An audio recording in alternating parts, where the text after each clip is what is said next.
Tarovia Maradi akan menjelaskan metode penyusutan yang dipercepat.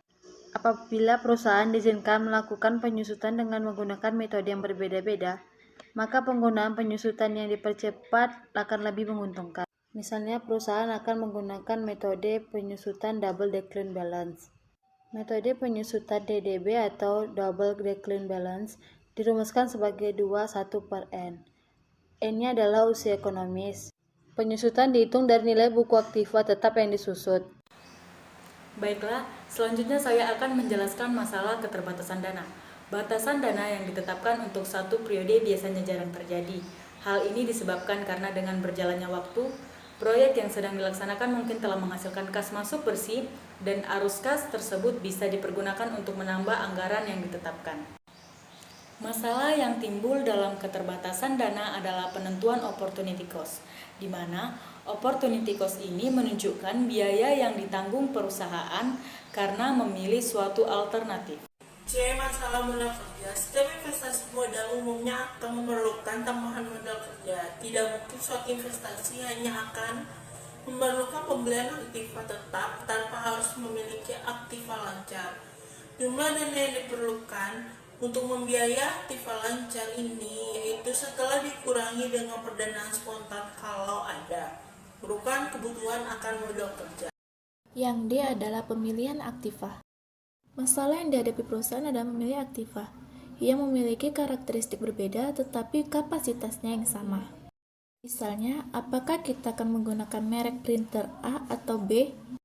Apakah kita akan memilih mesin ketik merek C atau KD?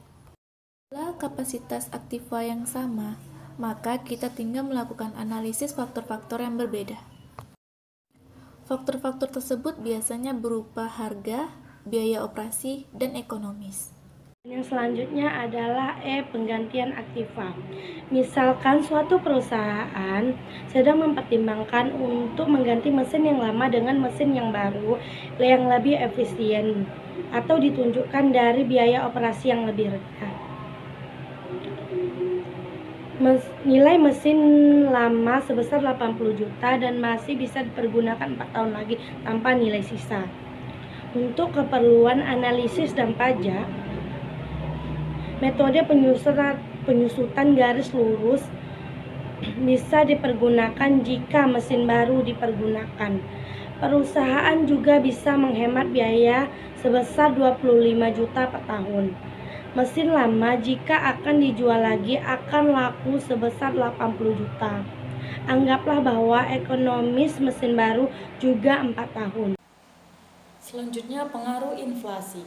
Inflasi akan mempengaruhi dua faktor, yaitu yang pertama arus kas dan yang kedua tingkat keuntungan yang dipandang layak. Semakin besar inflasi yang diharapkan, semakin tinggi pula tingkat keuntungan yang disyaratkan.